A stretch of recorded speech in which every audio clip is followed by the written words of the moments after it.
ಎಲ್ಲ ಸ್ನೇಹಿತರಿಗೂ ನಮಸ್ಕಾರ. ಇವತ್ತಿನ ಹೊಸ ವಿಡಿಯೋಗೆ ನಿಮ್ಮೆಲ್ಲರಿಗೂ ಆತ್ಮೀಯವಾದ ಸ್ವಾಗತವನ್ನು ಬಯಸುತ್ತಾ, ಎಲ್ಲರೂ ಹೇಗಿದ್ದೀರಾ? ಎಲ್ಲರೂ ಚೆನ್ನಾಗಿದ್ದೀರಾ ಅಂತ ಭಾವಿಸ್ತಿದ್ದೇನೆ. ಹಾಗೆ ಇವತ್ತು ನಾವು ಹಾಸನ ಜಿಲ್ಲೆಯಲ್ಲಿ ಕೆಲವೊಂದಷ್ಟು ಸ್ಥಳಗಳ ಬಗ್ಗೆ ಪರಿಚಯ ಮಾಡಿಕೊಡ್ತಾ ಬಂದಿದ್ದೇವೆ. ಅದರಂತೆ ಇವತ್ತು ಸಹಿತ ನಾವು ಹಾಸನ ಜಿಲ್ಲೆಯಲ್ಲಿ ಒಂದು ಗುಪ್ತ ನಿಧಿ ಅಥವಾ ಗುಪ್ತ ರತ್ನ ಅಂತ ಹೇಳುವಂತ ಒಂದು ಸ್ಥಳದ ಬಗ್ಗೆ ನಿಮಗೆ ಪರಿಚಯ ಮಾಡ್ಕೊಳ್ಳೋಣ ಅಂತ ಬಂದಿದ್ದೀನಿ. ಏನಪ್ಪ ದಾರಿ ತೋರಿಸ್ತಾ ನೀವು ಈ ತರ ಹೇಳ್ತೀರ ಅಂತೀರಾ? ನಿಮಗೊಂದು ಸಣ್ಣ ಸ್ಟೋರಿ ಹೇಳ್ತಾ ಮುಂದಕ್ಕೆ ಹೋಗ್ತೇನೆ. ಪಾಂಡವರ ಕಾಲದ ಒಂದು ಶಿವನ ದೇವಾಲಯ, ಪಾಂಡವರು ನಿರ್ಮಿಸಿದ್ರು ಅಂತ ಹೇಳುವಂತ ಒಂದು ಶಿವನ ದೇವಾಲಯವನ್ನ ನಿಮಗೆ ತೋರ್ಸೋದಕ್ಕೆ ಹೋಗ್ತಿದ್ದೇನೆ. ಹಾಗೆ ನಮ್ಮ ಕನ್ನಡ ಸಿನಿಮಾದಲ್ಲಿ ಲವ್ ಮಾಕ್ಟೇಲ್ ಸಿನಿಮಾದಲ್ಲಿ ತೋರಿಸಿ ಅಲ್ಲಿಂದ ಪ್ರಖ್ಯಾತಿಯನ್ನ ಪಡೆದಂತಹ ಒಂದು ದೇವಸ್ಥಾನದ ಬಗ್ಗೆ ನಿಮಗೆ ಮಾಹಿತಿಯನ್ನ ಕೊಡಲಿಕ್ಕೆ ಬರ್ತಾ ಇದ್ದೀನಿ ಸ್ನೇಹಿತರೆ. ಬೆಂಗಳೂರಿನಿಂದ 256 ಕಿಲೋಮೀಟರ್, ಮೈಸೂರಿನಿಂದ 185 ಕಿಲೋಮೀಟರ್, ಉಡುಪಿಯಿಂದ 155 ಕಿಲೋಮೀಟರ್, ಹಾಗೆ ಧರ್ಮಸ್ಥಳದಿಂದ 78 ಕಿಲೋಮೀಟರ್ ಇರುವಂತಹ ದೇವಸ್ಥಾನ. ಹಾಸನದಿಂದ 75 ಕಿಲೋಮೀಟರ್ ಈ ದೇವಸ್ಥಾನಕ್ಕೆ ಆಗುತ್ತೆ. ಹಾಗೆ ಸಕಲೇಶಪುರದಿಂದ 35 ಕಿಲೋಮೀಟರ್. ನಾವೇನು ಈ ಕಡೆ ಹಾಸನದಿಂದ ಬೇಲೂರು ಬಂದು ಬೇಲೂರು ಮೂಡಿಗೆರೆ ರಸ್ತೆಯಲ್ಲಿ ಹೋಗ್ಬೇಕು ಅಂದ್ರೆ ಮೂಡಿಗೆರೆಯಿಂದ ಅಥವಾ ಬೇಲೂರಿನಿಂದ ಮಧ್ಯದಲ್ಲಿ ಜನ್ನಾಪುರ ಅಂತ ಏನ್ ಬರುತ್ತೆ, ಅಲ್ಲಿಂದ 20 ಕಿಲೋಮೀಟರ್ ಸಾಗಿದ್ರೆ ಅದರ ಮಧ್ಯದಲ್ಲಿ ಮೇಕನಗದ್ದೆ ಬಳಿ ಈ ದೇವಸ್ಥಾನ ಇರೋದನ್ನ ನಾವು ಕಾಣ್ಬೋದು. ಸುತ್ತಲೂ ಹಚ್ಚ ಹಸಿರಿನಿಂದ ಕಂಗೊಳಿಸುತ್ತಿರುವಂತಹ ಪ್ರದೇಶ ಮಳೆಗಾಲದಲ್ಲಿ ತುಂಬಾ ಅದ್ಭುತವಾಗಿ ಕಂಡು ಬರುತ್ತೆ. ನೋಡಿ, ಇಲ್ಲಿ ತನಕ ನಿಮಗೆ ಒಂದಷ್ಟು ರೋಡಲ್ಲಿ ವಿಡಿಯೋ ಜಾಸ್ತಿ ಶೇಕ್ ಆಗ್ತಿತ್ತು, ಯಾಕೆಂದ್ರೆ ರೋಡ್ ಸರಿ ಇರಲಿಲ್ಲ. ಇಲ್ಲಿಂದ ಮುಂದಕ್ಕೆ ನಿಮಗೆ ಒಂದು ಒಳ್ಳೆ ರೋಡ್ನ ಮಾಡಿದ್ದಾರೆ. ಹಾಗೆ ತುಂಬಾ ಕರ್ವ್ಸ್ ಇದೆ, ಸ್ವಲ್ಪ ಹುಷಾರಾಗಿ ಹೋದ್ರೆ ತುಂಬಾ ಒಳ್ಳೇದು. ಇಷ್ಟೆಲ್ಲ ಹೇಳ್ತಾ ಯಾವ ದೇವಸ್ಥಾನ ಅಂತಲೇ ಹೇಳಿಲ್ಲ ಅಂತ ಯೋಚನೆ ಮಾಡ್ತಿದ್ದೀರಾ? ಸ್ನೇಹಿತರೆ, ಬನ್ನಿ ಇವತ್ತು ನಿಮಗೆ ಯಾವ ದೇವಸ್ಥಾನದ ಇತಿಹಾಸ ಏನು ಅಂತ ಹೇಳ್ಬಿಟ್ಟು ನಿಮಗೆ ತಿಳಿಸ್ಕೊಡ್ತೀನಿ. ನೋಡಿ, ಇದು ಗರುಡಗಂಬ ಅಂತ ಏನು ದೇವಸ್ಥಾನದ ಹಳೆಯ ಕಂಬ, ಅದರ ದೇವಸ್ಥಾನದಿಂದ ತುಂಬಾ ದೂರದಲ್ಲಿರುವಂತಹ ಒಂದು ಕಂಬ ಇದು ನಿಮಗೆ ಸ್ಟಾರ್ಟಿಂಗ್ ನಿಮಗೆ ಮೊದಲು ಸಿಗೋಂಥದ್ದೇ ಇದು. ಇಲ್ಲಿಂದ ಮುಂದೆ ಹೋದ್ರೆ ನೋಡಿ, ಅಲ್ಲೇನು ಬೈಕ್ ನಿಂತಿದೆ, ಅಲ್ಲಿ ನಿಮಗೆ ಕಾಣುವಂಥದ್ದು ಅಥವಾ ಸಿಗುವಂಥದ್ದೇ ದೇವಸ್ಥಾನದ ಒಂದು ಎಂಟ್ರೆನ್ಸ್. ನೀವಿಲ್ಲಿ ಗಾಡಿಗಳನ್ನ ಪಾರ್ಕ್ ಮಾಡಿ ಇಲ್ಲಿಂದ ನಡ್ಕೊಂಡು ಹೋಗ್ಬೋದು, ಇಲ್ಲ ನೀವು ಮೇಲೆ ಹೋಗಿ ಗಾಡಿನ ನಿಲ್ಲಿಸಿ ಅಲ್ಲಿ ನಿಯರ್ ಬೈ ಅಲ್ಲಿ ದೇವಸ್ಥಾನಕ್ಕೆ ಹೋಗ್ಬೋದು. ಇಲ್ಲಿದೆ ನೋಡಿ, ಈಗ ತೋರಿಸ್ತಿದೆ ಬೆಟ್ಟದ ಭೈರವೇಶ್ವರ ದೇವಸ್ಥಾನ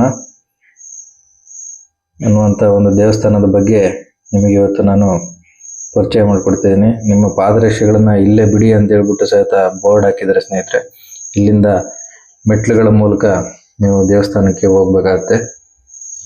ನೋಡಿ, ಇಲ್ಲೇ ಪಾದರಕ್ಷೆಗಳನ್ನ ಇಲ್ಲೇ ಬಿಡಿ, ದೇವಸ್ಥಾನವನ್ನ ಸ್ವಚ್ಛವಾಗಿ ಇಡಿ ಅಂತ ಹೇಳ್ತಾರೆ. ನಾನು ಯಾವಾಗ್ಲೂ ಹೇಳ್ತೇನೆ, ಪರಿಸರವನ್ನ ನಾವು ಎಷ್ಟು ಚೆನ್ನಾಗಿ ನೋಡ್ಕೊಳ್ತೀವಿ ನಮಗೆ ಅಷ್ಟೇ ರಿಟರ್ನ್ ಸಿಗುತ್ತೆ ಅನ್ನುವಂಥದ್ದು ನಮ್ಮೆಲ್ಲರ ನಂಬಿಕೆ, ವಾಡಿಕೆ ಅಂತಾನೆ ಹೇಳ್ಬೋದು. ಅದಕ್ಕೆ ಉದಾಹರಣೆಯಾಗಿ ಈಗ ತಾನೇ ನಡೆದಂತ ಒಂದು ದುರಂತ ಅಂದ್ರೆ ವಯನಾಡು ದುರಂತ. ಅಲ್ಲಿ ಯಾವ ರೀತಿ ಆಯ್ತು, ಯಾವ ರೀತಿ ಇತ್ತು, ಯಾವ ರೀತಿ ಆಯ್ತು ಅನ್ನೋದು ಅಲ್ಲಿ ನೋಡಿದ್ದವರಿಗೆ ಗೊತ್ತಾಗುತ್ತೆ ಸ್ನೇಹಿತರೆ. ನೋಡಿ, ಮೆಟ್ಲುಗಳನ್ನು ಹತ್ಕೊಂಡು ನಾವು ಇವತ್ತು ಬೆಟ್ಟದ ಭೈರವೇಶ್ವರ ದೇವಸ್ಥಾನವನ್ನ ತಲುಪಲಿಕ್ಕೆ ಹೋಗ್ತಾ ಇದೀವಿ. ಆ ಕಡೆ ನಿಯರ್ ಬೈ ಏನಿಲ್ಲ, ಒಂದು 10 ಮೀಟರ್ ದೂರಕ್ಕೆ ದೇವಸ್ಥಾನದ ಪಕ್ಕಕ್ಕೆ ಗಾಡಿ ಹೋಗುತ್ತೆ, ಆದ್ರೆ ನಾವು ಮೆಟ್ಲತ್ತಿ ಹೋಗೋಣ ಅಂತ ಹೇಳ್ಬಿಟ್ಟು ಹೋಗ್ತಿದ್ವಿ. ಹಾಸನ ಜಿಲ್ಲೆಯ ಪ್ರಖ್ಯಾತ ಸ್ಥಳಗಳಲ್ಲಿ ಒಂದಾಗಿರುವಂತಹ ಈ ದೇವಸ್ಥಾನ ತುಂಬಾ ಅದ್ಭುತವಾದಂತಹ, ಚಿಕ್ಕದಾದಂತಹ, ಒಂದು ಸುಂದರವಾದಂತಹ ಮತ್ತೆ ಪ್ರಕೃತಿಯ ಮಡಿಲಿನಲ್ಲಿ ಯಾರ ಸಂಪರ್ಕಕ್ಕೂ ಇಲ್ಲದೆ ಇರುವಂತಹ ಒಂದು ಪ್ರಖ್ಯಾತ ದೇವಸ್ಥಾನ ಆಗಿದೆ.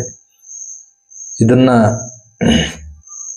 ಪಾಂಡವರ ಗುಡ್ಡ ಎಂದು ಸಹಿತ ಕರೀತಾರೆ. ಹಾಗೆ ಈ ದೇವಾಲಯವನ್ನ ಸುಮಾರು 700 ವರ್ಷಗಳ ಹಿಂದೆ ನಮ್ಮ ಹೊಯ್ಸಳರು ಏನಿದ್ದಾರೆ ಅವರು ನಿರ್ಮಿಸಿದ್ದಾರೆ ಅಂತಲೂ ಹೇಳ್ತಾರೆ. 2 ರೀತಿಯಲ್ಲಿ ಇರುವಂತದನ್ನು ನಾವು ಕಾಣ್ಬೋದು. ಏನಪ್ಪಾ ಅಂತಂದ್ರೆ, ಈ ಪಾಂಡವರು ಅಜ್ಞಾತವಾಸವನ್ನ ಏನು ಮಾಡ್ತಾ ಇದ್ರು, ಆ ಸಂದರ್ಭದಲ್ಲಿ ಅವರು ದೇಶದ ಎಲ್ಲ ಮೂಲೆ ಮೂಲೆಗಳಲ್ಲೂ ಸಂಚರಿಸ್ತಾ ಇರ್ಬೇಕಾದ್ರೆ ಅವರು ಶಿವನ ಆರಾಧಕರು ಸಹಿತ ಆಗಿದ್ರಿಂದ ಶಿವನ ದೇವಾಲಯಗಳನ್ನ ಅಲ್ಲಲ್ಲಿ ನಿರ್ಮಾಣ ಮಾಡಿದ್ದಾರೆ. ನೋಡಿ, ಇದೇ ಬೆಟ್ಟದ ಭೈರವೇಶ್ವರ ದೇವಸ್ಥಾನ.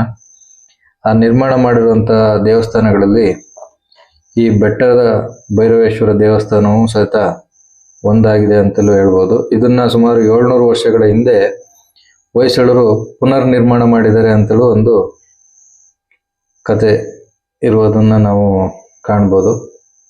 ನಾವು ಸ್ಟಾರ್ಟಿಂಗ್ ಹೋದಾಗ ಸ್ವಲ್ಪ ಬಿಸಿಲು ಕಾಣ್ತಾ ಇತ್ತು. ಅದಾದ ನಂತರದಲ್ಲಿ ಅದ್ರ ವೆದರ್ ಆಟೋಮೆಟಿಕ್ ಆಗಿ ಚೇಂಜ್ ಆಯಿತು. ನೀವು ಅಲ್ಲಿ ಹೊರಗಡೆ ನೋಡಿದ್ರೆ ತುಂಬ ಅದ್ಭುತವಾದಂಥ ಒಂದು ಪ್ರದೇಶ, ಅದ್ಭುತವಾದಂಥ ವ್ಯೂ ಇರುವಂತಹ ಒಂದು ಪ್ರದೇಶ. ಒಂದು ಸಮಯ, ಒಂದಷ್ಟೊತ್ತು ಜಂಜಾಟಗಳು, ಎಲ್ಲದನ್ನು ನಗರದ ಜಂಜಾಟ, ವಾಹನಗಳ ಶಬ್ದ, ಅಲ್ಲಿಯ ಕಿರಿಕಿರಿ, ಇವುಗಳನ್ನೆಲ್ಲ ಬಿಟ್ಟು ಹೋಗಿ ಒಂದು ಸಮಯವನ್ನ ಕಳೆಯೋದಕ್ಕೆ ತುಂಬ ಅದ್ಭುತವಾದಂಥ ಒಂದು ಸ್ಥಳ ಅಂತಲೂ ನಾವು ಹೇಳ್ಬೋದು. ತುಂಬ ಅದ್ಭುತವಾಗಿದೆ, ತುಂಬ ಚೆನ್ನಾಗಿದೆ. ಯಾರೇ ಹೋದ್ರು ನಾವೇನು ಹೇಳ್ತೀವಿ ಅಂತಂದ್ರೆ, ನಾನು ಅಲ್ಲಿ ಒಂದಷ್ಟು ನೋಡಿದ್ದೇನು ಅಂತಂದ್ರೆ, ಅಲ್ಲಿ ಬರ್ಡೇಗಳನ್ನು ಆಚರಿಸ್ಕೊಂಡಿದ್ದಾರೆ. ಹಾಗೆ ಅಲ್ಲಿ ಹೋಗ್ತಾರೆ, ಪ್ಲಾಸ್ಟಿಕ್ ಬಾಟ್ಲಿಗಳು, ಛತ್ರಿಗಳು, ಪೇಪರು, ಕವರು ಎಲ್ಲ ಎಲ್ಲಂದ್ರಲ್ಲಿ ಬಿಸಾಕಿದ್ದಾರೆ. ಪರಿಸರ ಸುತ್ತ ಹಾಳು ಮಾಡಿದ್ದಾರೆ. ತುಂಬ ಬೇಜಾರಾಗುತ್ತೆ. ಯಾಕಂತಂದ್ರೆ ಒಂದು ಅದ್ಭುತವಾದಂಥ ಒಂದು ಪ್ರವಾಸಿ ತಾಣ ಹೇಗಿರ್ಬೇಕು ಅನ್ನೋದನ್ನ ಅದೇ ಥರ ನೋಡ್ಕೊಂಡ್ರೆ ಅಥವಾ ಅದೇ ಥರ ಇರಿಸಿದ್ರೆ ತುಂಬ ಚೆನ್ನಾಗಿರುತ್ತೆ ಮುಂದಿನ ಪೀಳಿಗೆಗಳು. ಈಗ ಅಲ್ಲಿ ನಾನು ನೋಡ್ದಂಗೆ ಯಾವುದೇ ರಿಸ್ಟ್ರಿಕ್ಷನ್ ಇಲ್ಲ. ಯಾವುದೋ ಒಬ್ರು ಅಲ್ಲಿ ನಿಮಗೆ ಬಂದು ಹೀಗೆ ಮಾಡಬೇಡಿ, ಹಾಗೆ ಮಾಡಬೇಡಿ, ಅಲ್ಲಿದ್ ಮಾಡಿ ಇಲ್ಲಿದ್ ಮಾಡಿ ಅಂತ ಹೇಳೋರು ಯಾರೂ ಇಲ್ಲ. ಆದರೆ ಮುಂದೊಂದಿನ ನಾವೇ ಮಾಡೋ ತಪ್ಪುಗಳಿಂದ ಅಲ್ಲಿ ದೂರದಲ್ಲಿ ನಿಂತ್ಕೊಂಡು ಅಲ್ಲೋಗಿ ಆ ಕಡೆ ಹೋಗ್ಬಿಡಿ, ಈ ಕಡೆ ಹೋಗ್ಬಿಡಿ ಅಂತ ಹೇಳಿಸ್ಕೊಳಕ್ಕೆ ಒಬ್ರನ್ನ ಅಲ್ಲಿ ಯಾರನ್ನಾರು ವ್ಯಕ್ತಿಯನ್ನು ನೇಮಕ ಮಾಡಿ ಅಲ್ಲಿ ನಮಗೆ ರಿಸ್ಟ್ರಿಕ್ಷನ್ ಮಾಡುವಂಥ ಪರಿಸ್ಥಿತಿಗೆ ಬಂದರೆ ಅದಕ್ಕೆ ನಾವೇ ಹೊಣೆ ಆಗ್ತೀವಿ. ಹಾಗೆ ನಾನು ನಿಮಗೆ ಹೇಳ್ತಿದ್ದೀನಿ, ಈ ದೇವಸ್ಥಾನ ಗುಪ್ತವಾಗಿರುವಂತಹ ಅಥವಾ ಯಾರಿಗೂ ತಿಳಿದಲೇ ಇರುವಂತಹ ಒಂದು ಪ್ರದೇಶದಲ್ಲಿ, ನಾವು ಹೇಳಿದೆ ಸಕಲೇಶ್ಪುರದಿಂದ ಬರೀ ಒಂದು 35 ಕಿಲೋಮೀಟರ್ ಇದೆ ಅಂತ. ಆದರೆ 35 ಕಿಲೋಮೀಟರ್ ನೀವು ಅಲ್ಲಿ ಕ್ರಮಿಸ್ಬೇಕು ಅಂತಂದ್ರೆ ಅಲ್ಲಿ ಬರುವಂಥ ದಾರಿಗಳು ಹಂಗೆ ಇದಾವೆ. ಆ ರೀತಿಯಲ್ಲಿ ಬಂದು ಆ ದೇವಸ್ಥಾನಕ್ಕೆ ನೀವು ಬರಬೇಕಾಗತ್ತೆ. ಪಶ್ಚಿಮ ಘಟ್ಟಗಳಲ್ಲಿ ತುಂಬ ಅದ್ಭುತವಾದಂತಹ ಪ್ರದೇಶಗಳನ್ನು ನೀವು ಕಾಣ್ಬೋದು. ಅದರಲ್ಲಿ ಈ ಪ್ರದೇಶನೂ ಒಂದು. ಚಾರಣಿಗರಿಗಂತೂ ತುಂಬ ಅದ್ಭುತವಾಗಿರುವಂತಹ ಒಂದು ಪ್ರದೇಶ. ಇಲ್ಲಿಂದ ಮೇಲೆ ಪಾಂಡವರ ಗುಡ್ಡ ಅಂತೇಳ್ಬಿಟ್ಟು ಗುಡ್ಡ ಇರೋದನ್ನು ನಾವು ಕಾಣ್ಬೋದು. ಅಲ್ಲಿ ನೀವು ಟ್ರೆಕ್ಕಿಂಗ್ ಹೋಗ್ಬೋದು. ಹಾಗೆ ಈ ದೇವಸ್ಥಾನದ ಸುತ್ತ ಜೇನ್ಕಲ್ ಗುಡ್ಡ, ದೀಪದ ಕಲ್ಲು ಗುಡ್ಡ, ಎತ್ತಿನ ಭುಜ ಮುಂತಾದ ಬೆಟ್ಟಗಳ ಸಾಲುಗಳನ್ನು ನೀವು ನೋಡ್ಬೋದು. ಅದ್ಭುತವಾದಂಥ ಬೆಟ್ಟಗಳ ಸಾಲಿದೆ ಇಲ್ಲಿ. ಅಲ್ಲಿ ಒಂದಷ್ಟು ನಿಮಗೆ ಸುತ್ತಲೂ ಒಂದು ಅದ್ಭುತವಾದಂಥ ಒಂದು ಭೂದೃಶ್ಯ ಕಾಣೋದನ್ನು ಸಹಿತ ನಾವು ನೋಡ್ಬೋದು. ಹಾಗೆ ನನ್ನ ವೈಯಕ್ತಿಕವಾಗಿ ನಾನು ನೋಡಿದ್ದು ತಿಳ್ಕೊಂಡಿದ್ದು ಅಂತಂದ್ರೆ, ಯಾವ ಥರ ವೆದರ್ ನಿಮಗೆ ಆಟೋಮೆಟಿಕ್ ಆಗಿ ಚೇಂಜ್ ಆಗ್ತದೆ ನೋಡಿ. ಈಗ ನೋಡ್ತಾ ಇರೋ ವೆದರೇ ಆಟೋಮೆಟಿಕ್ ಆಗಿ ಚೇಂಜ್ ಆಗ್ತಿದೆ ಆಲ್ರೆಡಿ. ಅಲ್ಲಿ ನಾವು ಹೋಗ್ತಾ ಇರ್ಬೇಕಾದ್ರೆ, ನಾವು ಬೈಕಲ್ಲಿ ಹೋಗ್ತಾ ಇರ್ಬೇಕಾದ್ರೆ ಮಳೆನೇ ಇಲ್ಲ ಅಂತ ನಿಮ್ಗೊಂದು ಇನ್ನೊಂದು ಹಿಂದಿನ ವಿಡಿಯೋದಲ್ಲಿ ಬಿಸಿಲಿದೆ, ಲೈಟಾಗಿ ಬಿಸಿಲು ಬರ್ತಾ ಇದೆ ಅಂತ ಹೇಳ್ಕೊ ಹೋಗ್ತಿದ್ದೆ. ಆದ್ರೆ ಅಲ್ಲಿ ಹೋದ್ಮೇಲೆ ನಾನು ನೋಡ್ತಿದ್ದು ಆಟೋಮೆಟಿಕ್ ಆಗಿ ಮಳೆ ಸ್ಟಾರ್ಟ್ ಆಯ್ತು. ಅಲ್ಲಿ ಮಳೆಯಿಂದಾಗಿ ನಾವು ಅಲ್ಲಿಂದ ಬೇಗ ಹೊರಟ್ಬಿಟ್ಟು ಹೋಗ್ಬಿಡೋಣ ಅನ್ನೋಷ್ಟು ಮಳೆ ಬರೋದಕ್ಕೆ ಸ್ಟಾರ್ಟ್ ಆಯಿತು. ಆ ರೀತಿಯಾದಂಥ ಒಂದು ದೃಶ್ಯ ಇಲ್ಲಿರೋದನ್ನ ನಾವು ಕಾಣ್ಬೋದು. ಸ್ನೇಹಿತರೆ, ಪ್ರತಿ ವರ್ಷ ಜನವರಿ ತಿಂಗಳಲ್ಲಿ ಇಲ್ಲಿ ವಾರ್ಷಿಕ ಅಭಿಷೇಕ ನೆರವೇರುತ್ತೆ. ಆ ಸಮಯದಲ್ಲಿ ದೇವರಿಗೆ ಆಶೀರ್ವಾದ ಪಡೆಯಲು ಸುತ್ತಮುತ್ತಲಿನ ಹಳ್ಳಿಗಳ ಜನರು ಹಾಗೆ ಕರ್ನಾಟಕದ ಇತರೆ ಜಿಲ್ಲೆಗಳಿಂದ ಅಪಾರ ಸಂಖ್ಯೆಯಲ್ಲಿ ಜನಗಳು ಬರುವಂಥದ್ದು ಅಥವಾ ಭಕ್ತರು ಬರುವಂಥದ್ದನ್ನ ನಾವು ಕಾಣ್ಬೋದು. ನಾನು ಮೊದಲೇ ಹೇಳಿದಾಗೆ, ಈಗ ನಾವು ಹೋದಾಗ ಅಲ್ಲಿ ಚಾರಣಕ್ಕೆ ಅಡ್ಡ ಹಾಕಿ ಅಲ್ಲಿ ಹೊರಗಡೆ ಗೇಟ್ನ ಮೇಲ್ಗಡೆ ಹತ್ತೋದಕ್ಕೆ ಅಡ್ಡಡ್ಡ ರೋಡಿಗೆ ಕಂಬಗಳನ್ನು ಹಾಕಿ ಅಲ್ಲಿ ಕ್ಲೋಸ್ ಮಾಡಿದ್ರು.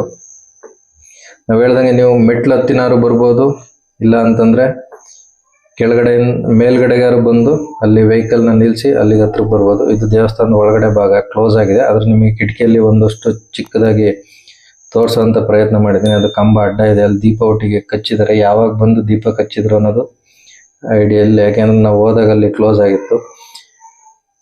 ಸ್ನೇಹಿತರೆ, ಆದಷ್ಟು ಯಾರೇ ದೇವಸ್ಥಾನಕ್ಕೆ ಹೋದ್ರು, ದೇವಸ್ಥಾನಕ್ಕೆ ಹೋಗಿ ಅಲ್ಲಿ ಬರೋವಂಥವ್ರು ಯಾರೇ ಇದ್ರೂ ಒಂದು 5 ಗಂಟೆ ಟೈಮ್ ಅಷ್ಟೊತ್ತಿಗೆ ವಾಪಸ್ಸು ಬರುವಂಥ ಪ್ರಯತ್ನವನ್ನು ಮಾಡಿದ್ರೆ ತುಂಬ ಒಳ್ಳೆಯದು. ಯಾಕಂತಂದರೆ ಅಲ್ಲಿ ಕಾಡು ಸುತ್ತಮುತ್ತ ಎಲ್ಲ ಕಾಡೇ ಇರೋದ್ರಿಂದ ನಿಮಗೆಲ್ಲ ಒಂದು ಹಳ್ಳಿ ಸಿಗುತ್ತೆ, ಮತ್ತು ಇನ್ನೊಂದು ಹಳ್ಳಿ ಸಿಗುತ್ತೆ. ಅಲ್ಲಿಂದ ತುಂಬ ದೂರ ನೀವು ರೋಡಲ್ಲಿ ಬರಬೇಕಾಗತ್ತೆ. ಹಂಗಾಗಿ ಅಲ್ಲಿ ಕಾಡು ಪ್ರಾಣಿಗಳಾಗಿರ್ಬೋದು, ಆನೆಗಳಾಗಿರ್ಬೋದು ಇರುವಂಥ ಒಂದಷ್ಟು ಸಾಧ್ಯತೆ ಇರೋದ್ರಿಂದ ನೀವು ಆದಷ್ಟು ನಿಮ್ಮ ಪ್ರಯಾಣವನ್ನು 5 ಗಂಟೆಗಿಂತ ಮುಂಚೆನೇ ಅಲ್ಲಿಂದ ವಾಪಸ್ ಬರೋದಕ್ಕೆ ಮಾಡೋದು ತುಂಬ ಒಳ್ಳೆಯದು. ಇದು ನಾಗರಕಲ್ಲು. ಅಲ್ಲಿಂದ ಸ್ವಲ್ಪ ಹಂಗೆ ಮೆಟ್ಲಲ್ಲಿ ಇಳಿದು ಬಂದರೆ ಇದನ್ನು ಈ ನಾಗರ ವಿಗ್ರಹಗಳು ಇರೋದನ್ನು ನಾವು ಕಾಣ್ಬೋದಾಗಿದೆ. ಒಂದು ಅದ್ಭುತವಾದಂತಹ ಒಂದು ಪ್ರದೇಶ. ಹಾಸನದ ಪಶ್ಚಿಮ ಘಟ್ಟಗಳಲ್ಲಿ ತುಂಬ ಒಳ್ಳೆ ಪ್ಲೇಸ್ಗಳನ್ನ ನಾವು ನೋಡೋದ್ರಲ್ಲಿ ಇದು ಒಂದಾಗಿದೆ. ಯಾರೇ ಈ ಧರ್ಮಸ್ಥಳ, ಸುಬ್ರಹ್ಮಣ್ಯ ಈ ಕಡೆ ಬಂದವರು ಈ ಸ್ಥಳಕ್ಕೆ ಬಂದು ಒಂದು ಭೇಟಿನ ನೀಡಿ ನಿಮ್ಮ ಸುತ್ತಲಿನ ಪರಿಸರವನ್ನು ಅಥವಾ ಒಂದು ಒಳ್ಳೆ ಸ್ಥಳವನ್ನು ವೀಕ್ಷಣೆ ಮಾಡಬೇಕು ಅಂತಂದರೆ ಇಲ್ಲಿ ಬಂದು ಒಂದು ಸಮಯವನ್ನು ಕಳೆಯೋದಕ್ಕೆ ತುಂಬ ಅದ್ಭುತವಾಗಿರುವಂತಹ ಒಂದು ಸ್ಥಳ ಅಂತಲೇ ಹೇಳ್ಬೋದು. ನೀವೀಗ ಕಾಣ್ತಾ ಇರ್ಬೋದು ಹೊರಗಡೆಯಿಂದ ದೃಶ್ಯ, ಸುತ್ತಲಿನ ಬೆಟ್ಟ ಗುಡ್ಡಗಳ ದೃಶ್ಯ ನೋಡಿ ಯಾವ ರೀತಿಯಾಗಿದೆ ಅಂತ ಹೇಳ್ಬಿಟ್ಟು. ಒಂದು ಅದ್ಭುತವಾದಂತಹ ದೃಶ್ಯ, ತುಂಬ ಚೆನ್ನಾಗಿದೆ. ನನಗೂ ತುಂಬ ಖುಷಿ ಆಯಿತು. ನಾನು ಇದೇ ಮೊದಲನೇ ಸತಿ ಹೋಗಿದ್ದು. ಸಮಯ ಸಿಕ್ಕರೆ ಮತ್ತೊಂದು ಸತಿ ಹೋಗ್ಬೇಕು ಅನ್ನೋಷ್ಟು, ಮತ್ತು ಅಲ್ಲೊಂದಷ್ಟು ಇರಬೇಕು ಅನ್ನೋದು ನಮಗೆ. ಯಾಕೆಂದರೆ ನಾವು ಹೋಗೋ ಟೈಮಿಗೂ ಅಲ್ಲಿ ಮಳೆ ಬರೋ ಟೈಮಿಗೂ ತುಂಬ ಹತ್ತಿರ ಇದ್ದಿದ್ದರಿಂದ ನಾವು ಆದಷ್ಟು ಬೇಗ ಅಲ್ಲಿಂದ ಹೊರಡೋ ಪ್ರಯತ್ನದಲ್ಲಿದ್ದು. ಯಾಕೆಂದರೆ ಮಳೆ ಬಂದರೆ ನಾವು ಫುಲ್ ನೆಂದೋಗ್ಬಿಡ್ತೀವಿ ಅನ್ನೋದ್ರಿಂದ. ನೋಡಿ ನಿಮಗೆ ಹೊರಗಡೆ ಯಾವ ರೀತಿಯಾಗಿ ಒಂದು ದೃಶ್ಯ ಕಾಣುತ್ತೆ ಅಂತ ಹೇಳ್ಬಿಟ್ಟು. ಅಲ್ಲಿ ನಮಗೆ ಟ್ರೆಕ್ಕಿಂಗ್ ಹೋಗೋಕ್ಕೂ ಸಹಿತ ಒಂದು ಪ್ಲೇಸ್ ಆಗಿಲ್ಲ, ಯಾಕೆಂದರೆ ಅಲ್ಲಿ ಕ್ಲೋಸ್ ಮಾಡಿದ್ರಿಂದ. ಸ್ನೇಹಿತರೆ, ಇದು ಇವತ್ತು ನಾನು ನಿಮಗೆ ಬೆಟ್ಟದ ಭೈರವೇಶ್ವರ ದೇವಸ್ಥಾನದ ಬಗ್ಗೆ ಒಂದು ಚಿಕ್ಕ ಮಾಹಿತಿಯನ್ನು ನಿಮಗೆ ನೀಡಿದ್ದೀನಿ. ಇವತ್ತಿನ ವಿಡಿಯೋ ಯಾರ್ಯಾರಿಗೆ ಇಷ್ಟ ಆಗಿದೆ, ಖುಷಿಯಾಗಿದೆ, ನಮ್ಮ ಚಾನಲ್ ಯಾರ್ಯಾರು ಹೊಸದಾಗಿ ನೋಡ್ತಾ ಇದ್ದೀರಾ ಅವರೆಲ್ಲರೂ ನಮ್ಮ ಚಾನಲ್ನ ಸಬ್ಸ್ಕ್ರೈಬ್ ಮಾಡಿ, ಲೈಕ್ ಮಾಡಿ, ಹಾಗೆ ನಮ್ಮ ವಿಡಿಯೋಗಳಿಗೆ ಕಮೆಂಟ್ ಮಾಡಿ, ನಿಮ್ಮ ಸ್ನೇಹಿತರಿಗೆ ವಿಡಿಯೋಗಳನ್ನು ಶೇರ್ ಮಾಡಿ ಅಂತ ಹೇಳ್ತಿದ್ದೀನಿ ಸ್ನೇಹಿತರೆ. ಇದು ನಿಮಗೆ ಪಾರ್ಕಿಂಗ್ ಪ್ಲೇಸ್ ಸ್ನೇಹಿತರೆ. ಹಾಗೆ ನೋಡಿ ಅಲ್ಲಿ ಮೇಲ್ಗಡೆ ಬೆಟ್ಟ ನಿಮಗೆ ಕಾಣ್ತಿರ್ಬೋದು ಯಾವ ರೀತಿಯಾಗಿ ಮಿಸ್ಟ್ ಕವರ್ ಆಗ್ತಾಯಿದೆ ಅಂತ ಹೇಳ್ಬಿಟ್ಟು. ತುಂಬ ಅದ್ಭುತವಾಗಿರುವಂಥ ಒಂದು ಸ್ಥಳ. ಪಾರ್ಕಿಂಗ್ ಆಗಲಿ, ಯಾವುದೇ ರೀತಿಯಾದಂಥ ಸದ್ಯಕ್ಕಿಲ್ಲಿ ಟಿಕೆಟ್ ಆಗಲಿ, ಚಾರ್ಜಸ್ ಆಗಲಿ ಇಲ್ಲ. ನಮ್ಮ ವಿಡಿಯೋಗಳನ್ನು ಪ್ರೋತ್ಸಾಹಿಸಿ ನಮಗೆ ನಿಮ್ಮ ಸಪೋರ್ಟ್ನ ನೀಡಿ ಅಂತ ಹೇಳ್ತಾ ಸ್ನೇಹಿತರೆ ಇವತ್ತಿನ ವಿಡಿಯೋವನ್ನು ಮುಗಿಸ್ತಾ ಇದ್ದೀನಿ. ಎಲ್ಲರಿಗೂ ಧನ್ಯವಾದಗಳು. ಎಲ್ಲರೂ ನಮಗೆ ಸಪೋರ್ಟ್ನ ಮಾಡಿ. ನಮ್ಮ ಮುಂದಿನ ವಿಡಿಯೋಗಳಿಗೆ ನಿಮ್ಮ ಸಪೋರ್ಟ್ ತುಂಬ ಮುಖ್ಯ ಅಂತ ಹೇಳ್ತಾ ಇವತ್ತಿನ ವಿಡಿಯೋವನ್ನು ಮುಗಿಸ್ತಾ ಇದ್ದೀನಿ ಸ್ನೇಹಿತರೆ. ಧನ್ಯವಾದಗಳು.